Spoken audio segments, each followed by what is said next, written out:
Hi there. Namaste, I'm Ramacharya from YogaForEternalBliss, and in this short 4 minutes tutorial you're going to learn what are the common causes of back pain, how to avoid them, and how exactly it can help you solve this problem. I'm also going to show you later on some of the most efficient yoga asanas which you can use right away to stop or diminish your pain. So let's get started. So before you actually start to treat your back pain with yoga, you need first to understand what causes the back pain and how yoga works on this problem. By doing that, you will be much more aware and thereby more efficient of what and how to do your future yoga practice in order to solve it. The commonest type of back pain is caused by some kind of mechanical stress or damage within the back. The poor posture in our day-to-day life. We sit almost all day working on a chair or on a computer.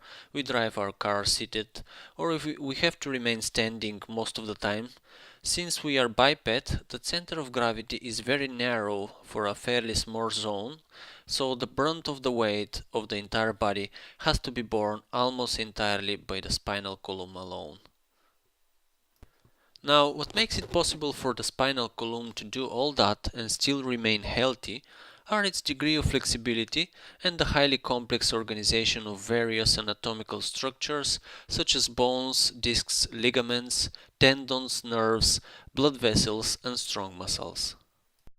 Any of these structures can be affected very quickly by diseases or by any excessive stress or strain.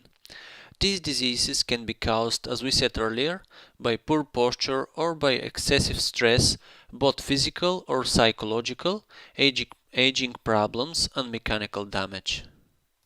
Now, if you are suffering from any type of back pain or lower back pain or any other kind, you're maybe thinking, what am I going to do now? I'm all alone. How do I solve that?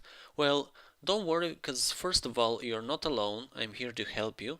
Actually, this is very common problem in Western society, and despite the fact that modern medicine is so advanced, they have been unable to stop this problem, and it's actually getting worse.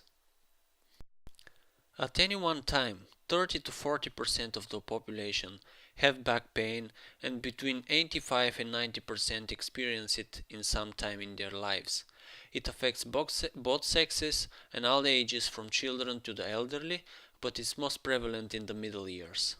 So don't worry, just sit back and watch this presentation. A National Health Statistic Use document recently reported that 1.29 million visits per year are made for chronic lower back pain, and in addition 100,000 patients visit chiropractors.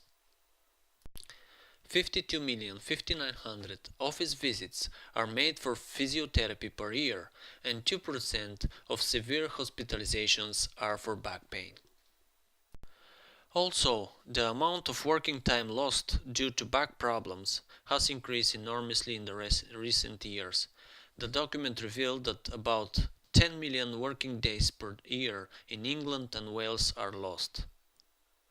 So, if nothing else works, how do we solve the problem and what's the solution? Okay, here's how yoga understands the relation between lifestyle and back.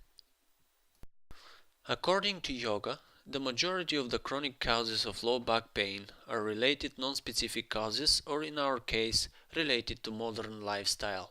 These causes are, as we said earlier, poor posture and stress.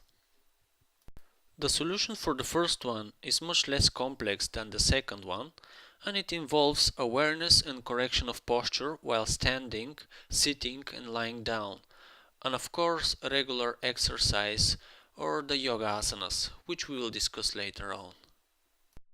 As for the second one, the stress management, which is much difficult and complex to manage, in order to provide the solution, we need first to understand and break down how the stress which begin in the mind level descend and settle down into the physical body.